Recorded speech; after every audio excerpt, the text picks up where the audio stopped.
빌립보 교회에서 세 번째 일이 오늘 일어납니다. 간수의 회심과 또 바울 일행의 공식적인 석방이 일어나죠. 이 유럽 지경 마케도니아 하나님께서 인도하셔서 이 여성 CEO를 만나게 했습니다. 생각지도 않은 곳에서 영접했고 또 생각지도 않은 곳에 이 유럽의 최초의 가정교회가 생겨난 것이죠. 유럽이라는 그 로마 제국의 도시에 여성이 처음 세례를 받았다는 거 참 이례적입니다.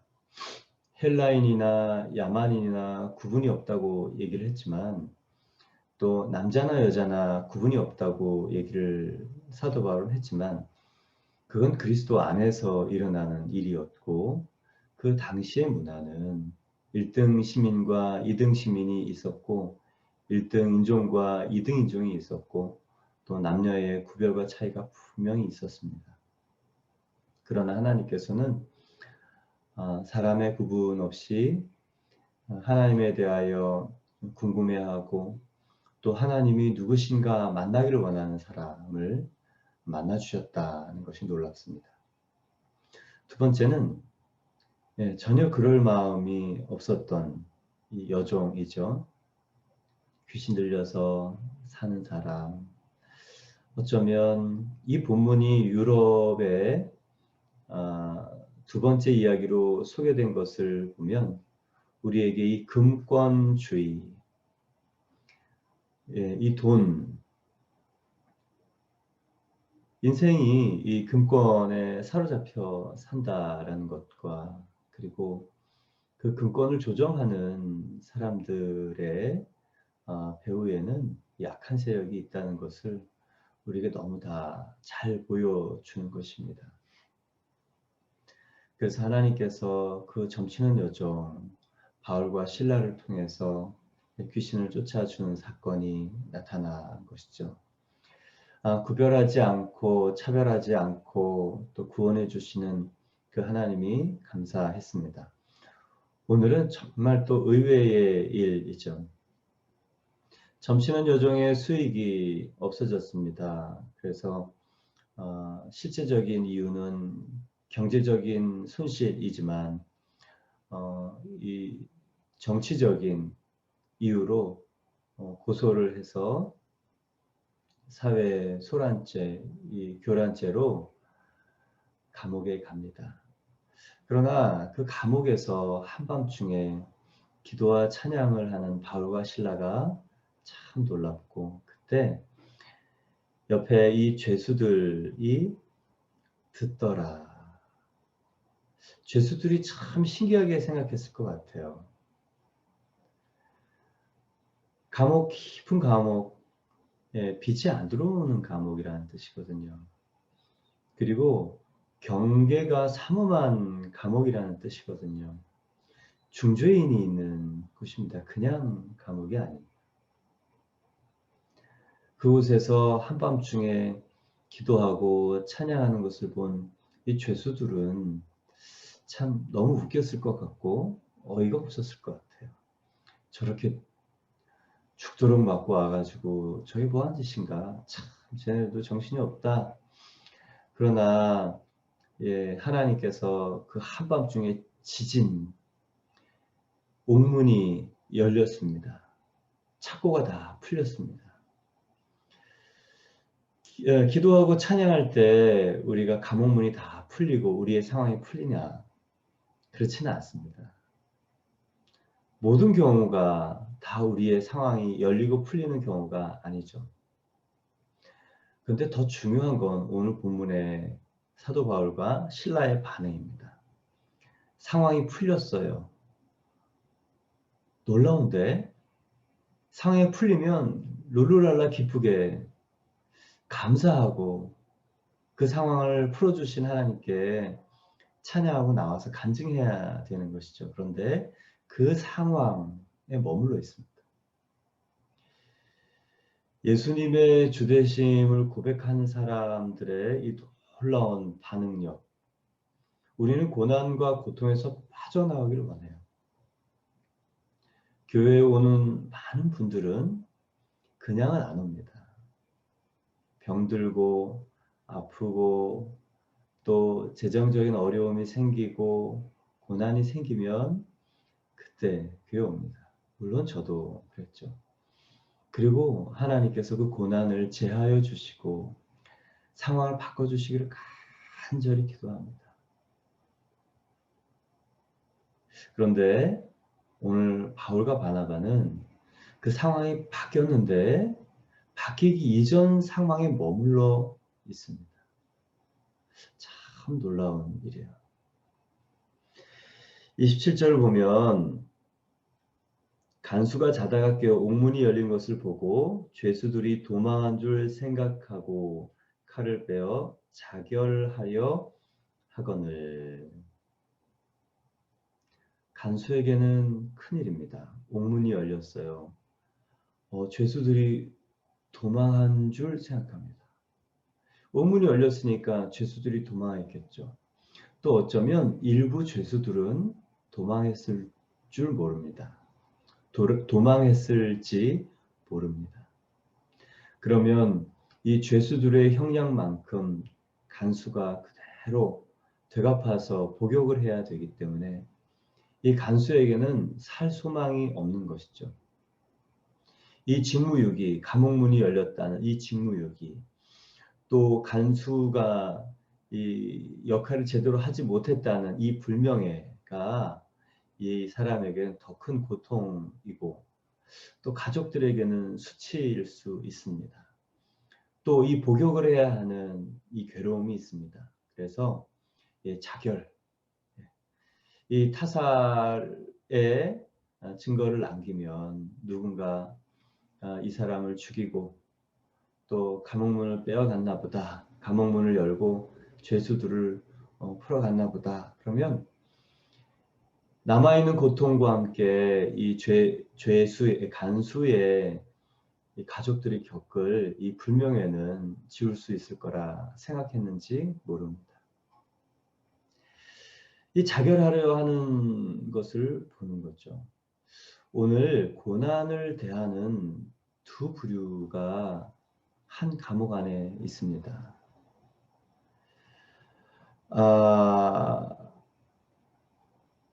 정말 감옥 안에, 옥 안에 갇힌 자는 기도가 있고 찬송이 있고, 또 감옥 바깥에 있는 간수는 이 두려움에 떨고 있고, 여러분, 믿음이 있는 자는 기도하고 찬양합니다. 믿음이 없는 자는 상황에 따라 요동합니다. 복음이 있는 자는 앉아서 기다릴 수 있습니다. 복음이 없는 자는 하나님의 섭리를 모르기 때문에 앞으로 일어날 일에 대해서 두려움 때문에 자신의 이 결정으로 모든 일을 헤아려 합니다.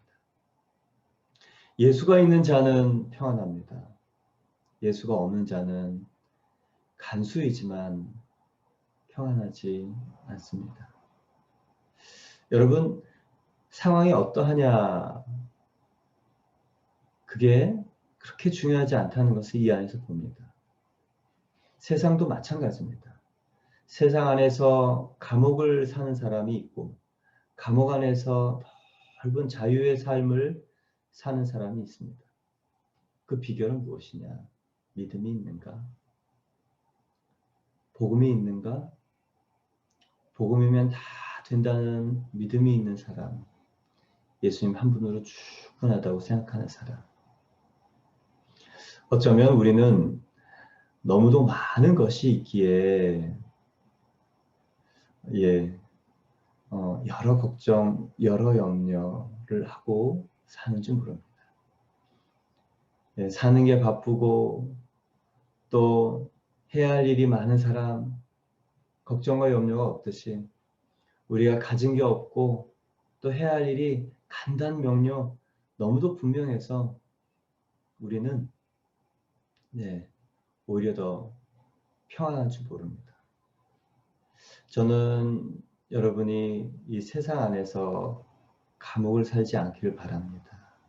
직분이 있고 간수의 역할을 했지만 정말 이 상황에 따라 요동하는 평안이 없는 삶이 아닌 이 감옥 안에서도 태연하게 놀랍게 문이 열렸음에도 불구하고 앉아 있을 수 있는 이 놀라운 이 상황이 이전의 상황 안에서도 이 감사를 누리는 이 바울과 실라의 믿음, 저 여러분 가운데 있기를 축원합니다.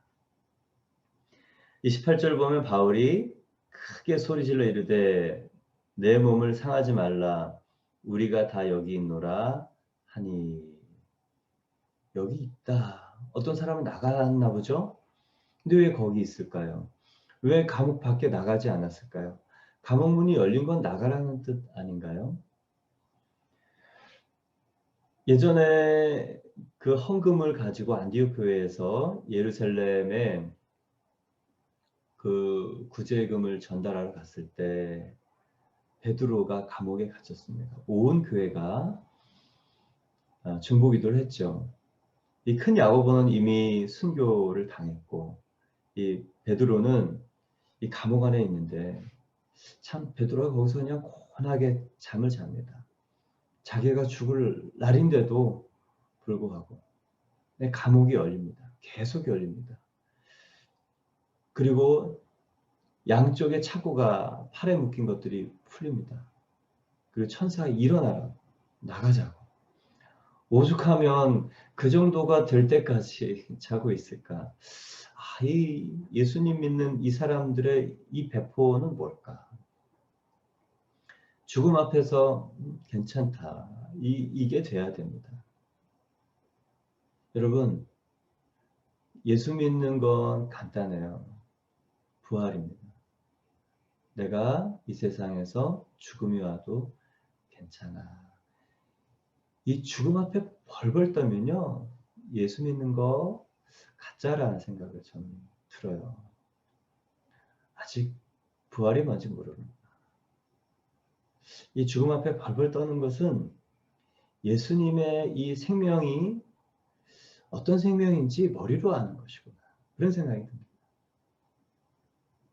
그도 그럴 것이 정말 그 예수님을 만난 사람들은 그렇게 연연하지 않습니다. 생명이 있고 없고 인생의 가장 큰 고난 죽음이에요. 그게 아무렇지도 않게 받아들여질 수 있느냐? 그게 된다. 여러분 그래야 세상이 이겨집니다. 나, 내 가족, 내 사랑하는 사람에게 그런 일이 생겨도 예수만 있으면 저 일이 큰 일이 아니다. 이게 되어지길 바랍니다. 베드로가 그런 일이 있었죠. 그리고 감옥 문이 열렸습니다. 오죽하면 천사가 옷 입고 뛰디라. 그리고 데리고 나가서 문이 계속 하나하나씩 열립니다.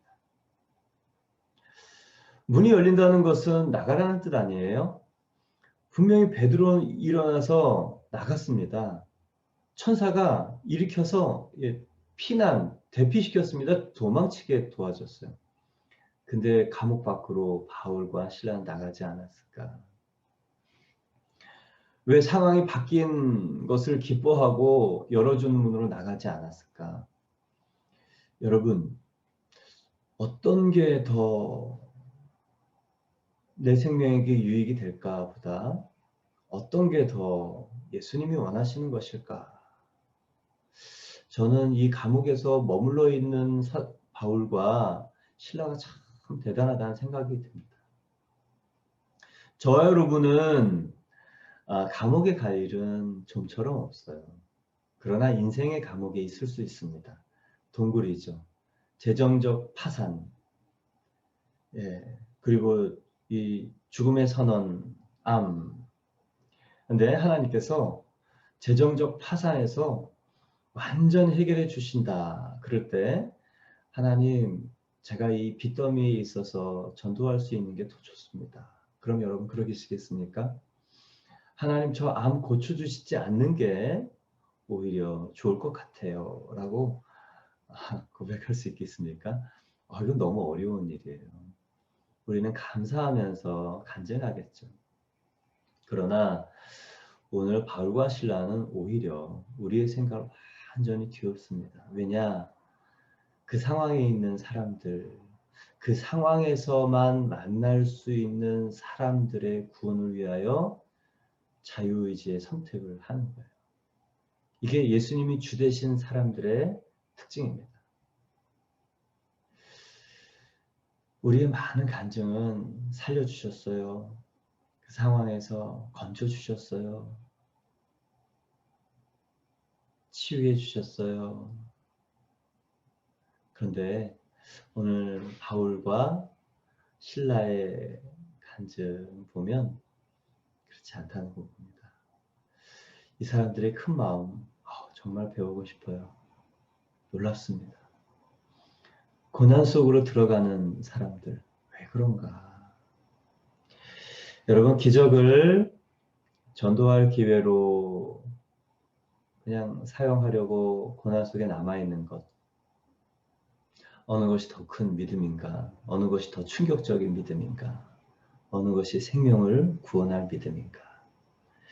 그래서 29절 보면 간수가 등불을 달라 하며 뛰어들어가 무서워하며 바울과 실라 앞에 엎드립니다. 이 등불이 필요할 만큼 어두운 깊은 감옥인 거죠. 이런 곳의 간수는요 굉장히 거칩니다. 죽음의 일을 하는 망나니들은 그죠? 이 목을 베는 이 망나니들은 뭐 쉬운 일에 두나 꼼짝 안 하고 사람 죽이는 일에 꼼짝 안 하죠.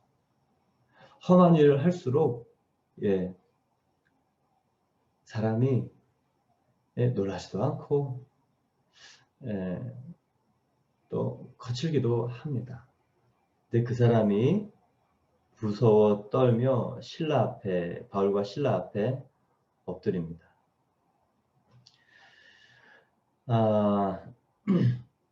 어쩌면 이 사람은 한 번도 경험해 보지 못한 일을 경험한 거예요. 죽도록 얻어터진 죄수 둘이 들어와서 한밤중에 일어나 입도 돌아가지 않는데 기도하고 찬양을 합니다. 죄수들과 간수들은 다 들었을 거예요. 그리고 그 하나님이라고 생각되는 분이 지진을 일으켰고 옥문이 열렸다. 뭔가 이런 이 신적 응답, 도저히 이 일상적인 이성적인 합리적인 일이 아닌 두 사람의 반응과 그런 하늘의 응답을 보고 이 사람 어쩌면 정말 이 신비, 섬뜩한 신비 이런 걸 느꼈을지 모릅니다. 그래서 바울과 실라 앞에 엎드리죠. 그래서 저는 오늘 본문을 보면서 고난 앞에 우리가 어떻게 살아야 되는가 정말 생각하게 됩니다. 나의 고난을 사람들이 보고 있구나. 나의 고난을 가족들이 예의주시하겠구나. 감옥에 있는 바울과 실라를 죄수들뿐만 아니라 간수들도 예의주시하고 있었던 것이죠. 그리고 뭔가 이 특이한 반응에 대해서 보편적이지 않은 태도에 대해서 그리고 하나님의 나타나심에 대하여 이 사람은 무릎을 꿇습니다. 여러분 이렇게 삽시다. 똑같이 살면 니나 내나 똑같은데 예수 믿고 뭐 구원 얻고 천당 가는 게 뭐가 그렇게 중요해 보이냐? 하나도 안 중요합니다. 똑같습니다.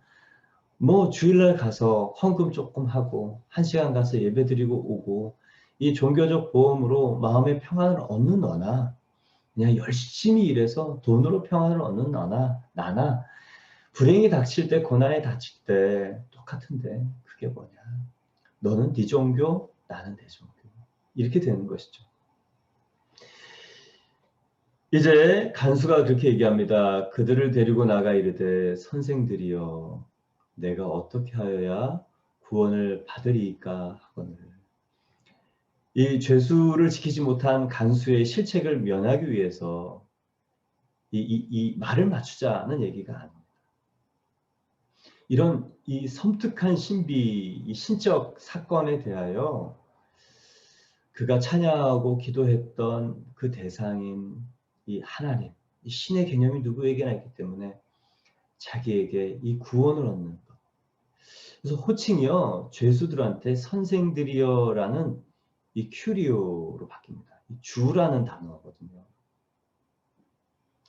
주, 그러니까 쉽게 말하면 주인이여, 이 갑자기 이 주종 관계가 됐어요.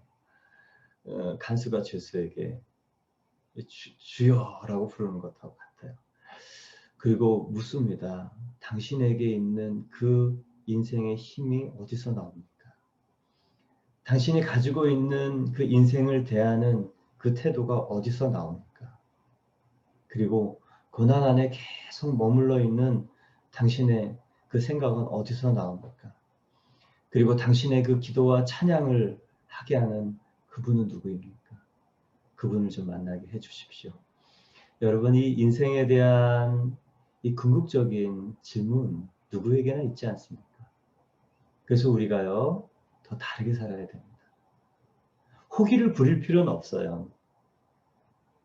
그러나 누구나 어려운 그 고난, 그때 아주 귀한 생명을 구할 전도의 기회라는 것을 기억하는 거 너무도 중요합니다. 이제 사도 바울이 얘기합니다. 이르되 주 예수를 믿으라 그리하면 너와 내 집이 구원을 받으리라. 주 예수를 믿으라. 큐리오스 예수스. 예. 그리하면 너와 내 집이 구원을 받는다.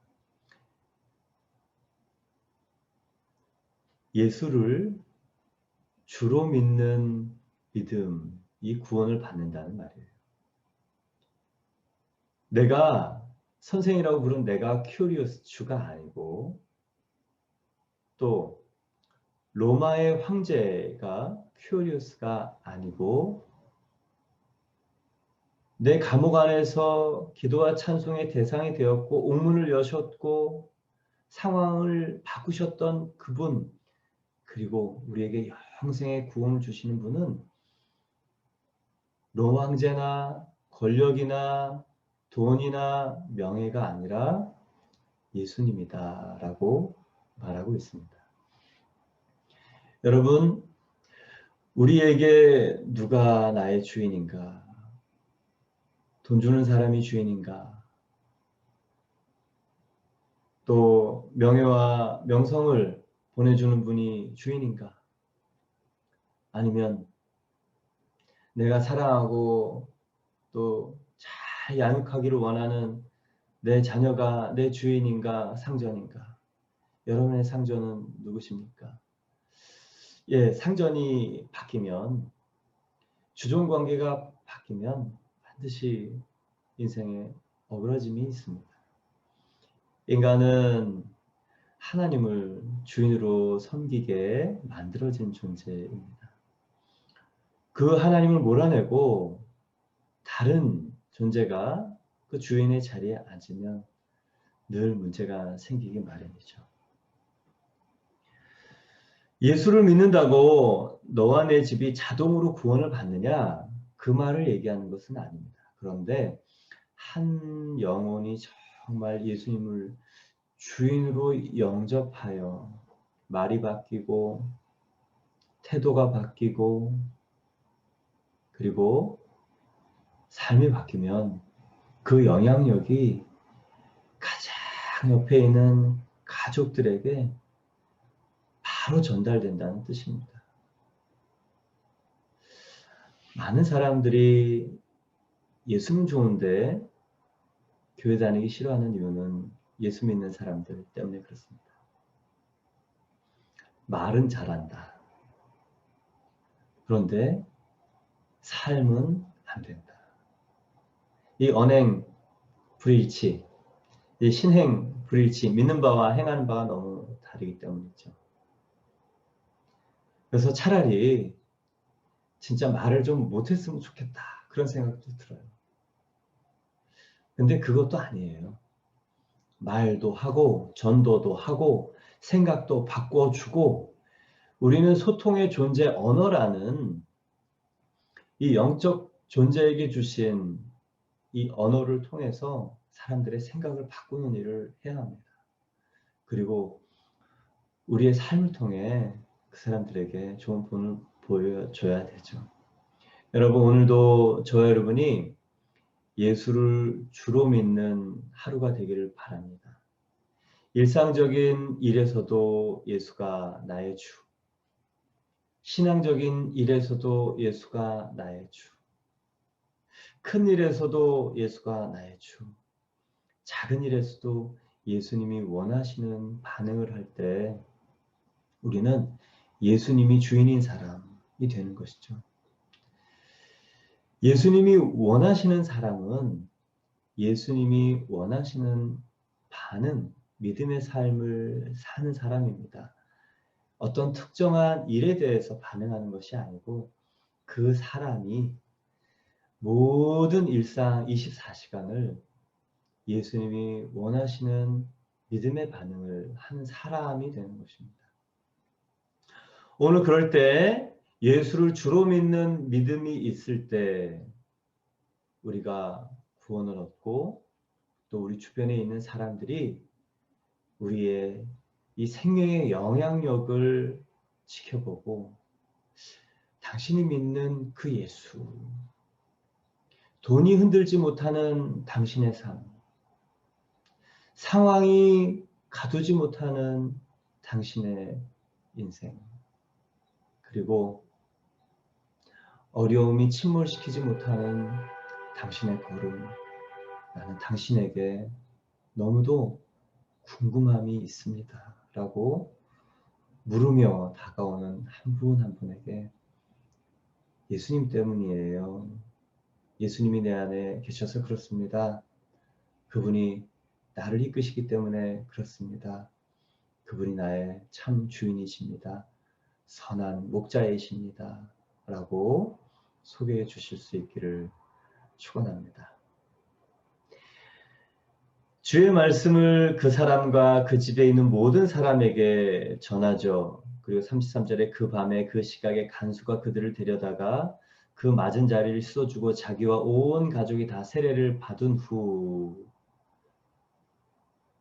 그들을 데리고 자기 집에 올라가서 음식을 차려주고 그와 온 가족이 하나님을 믿음으로 크게 기뻐하니라. 이 간수의 집이 감옥 위에 있었던 모양입니다. 가까운 거리였던 것 같죠. 그리고 이 가족들에게 바로 전합니다. 이 간수도 가족을 참 사랑했던 모양이에요. 그 밤에 그 사람들을 데리고 집으로 가서 맞은 자리를 씻어주고 또 저녁부터 밤늦게까지 아무것도 못 먹고 또 욱신거리는 고통 가운데 있으려니 얼마나 힘들었을까.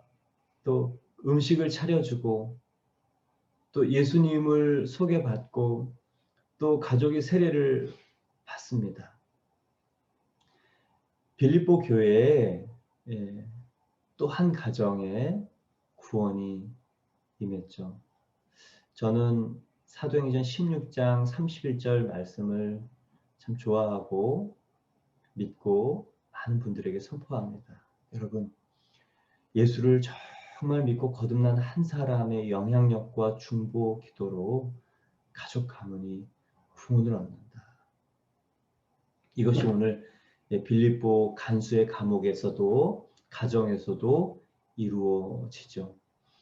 이제 그 밤에 음식을 먹고 또 기뻐하고 하나님 얘기를 하던 그 밤, 특이한 밤을 보냅니다. 그 다음에 35절, 36절 보겠습니다. 날이 새매 상관들이 부하를 보내어 이 사람들을 놓으라 하니 간수가 그 말대로 바울에게 말하되 상관들이 사람을 보내어 너희를 놓으라 하였으니 이제는 나가서 평안히 가라 하거늘. 분명히 간수의 집에 있었는데 날이 새어서 보니까 감옥 안에 다시 들어가 있는 것입니다. 감옥 밖을 나와서 민간인의 집에 간 거죠.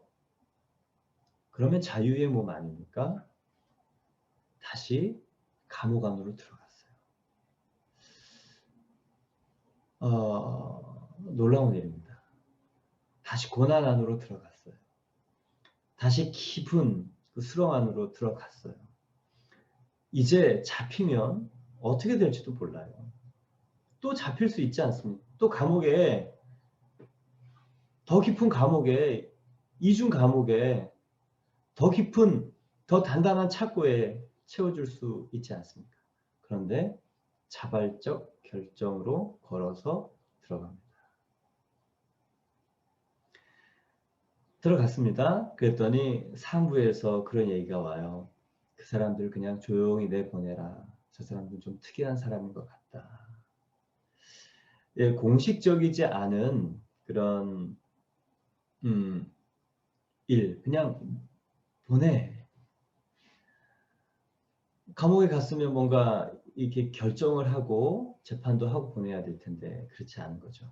그래서 37절에 바울이 이렇게 합니다. 바울이 이르되 로마 사람인 우리를 죄도 정하지 아니하고 공중 앞에서 때리고 옥에 가두었다가 이제는 가만히 내보내고자 하느냐. 아니라 그들이 친히 와서 우리를 데리고 가야 하리라 한데. 바울이 얘기합니다. 나 로마 사람이다. 로마 사람들은 다른 곳에서 이 치외법권이 인정이 됩니다. 그 지방에서 재판을 받지 않고 직접 황제에게 항소할 수 있는 그런 이 시민권이 있는 사람이었어요. 로마 사람인데 왜 나를 이렇게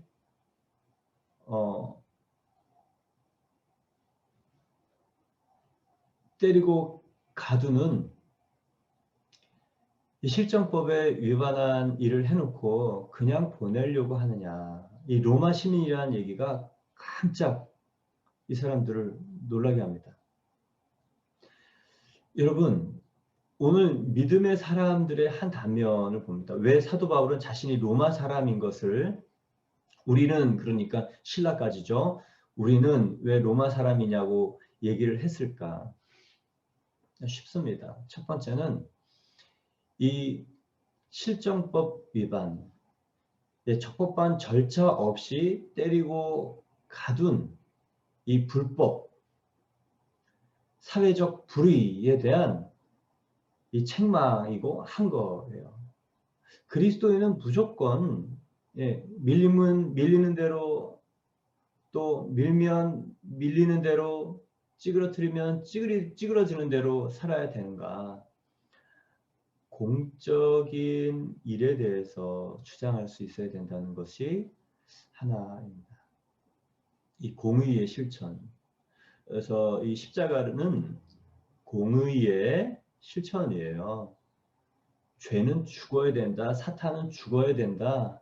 이 세상의 악은 심판받아야 된다는 것이 이 공의의 수직축, 십자가의 수직축 공의입니다. 적법한 절차가 아닌 거에 대해서, 불의에 대해서, 또 공적인 의를 실천할 수 있는 것이 사도 바울의 첫 번째 용기였습니다. 그러나 더 근본적으로는 이제 막 세워지고 있는 빌립보 교회에 자신이 전도했죠. 자신이 풀려났는데 조금 더 공식적인, 그리고 명분이 분명하게 풀려나면 자신들에게 전도한 그 사람들과 이 교회에 정말 불이익과 피해가 가지 않기 때문에 했던 것이죠. 사도 바울이 왜 로마인임을 밝혔는가? 다음 사람들을 생각한 것입니다. 불의에 대하여 책망하고 바로잡는 것도 다음 사람들을 위해서 하는 이 공적인 일이고, 또 빌립보 교회 교인들을 생각해서 이 불의에 대하여 책망하고 항거했던 일이 바로 바울의 일입니다. 저 여러분이 무엇을 할 때 우리 다음의 사람들은 어떨까? 우리 자녀들은 뭘 보고 배울까?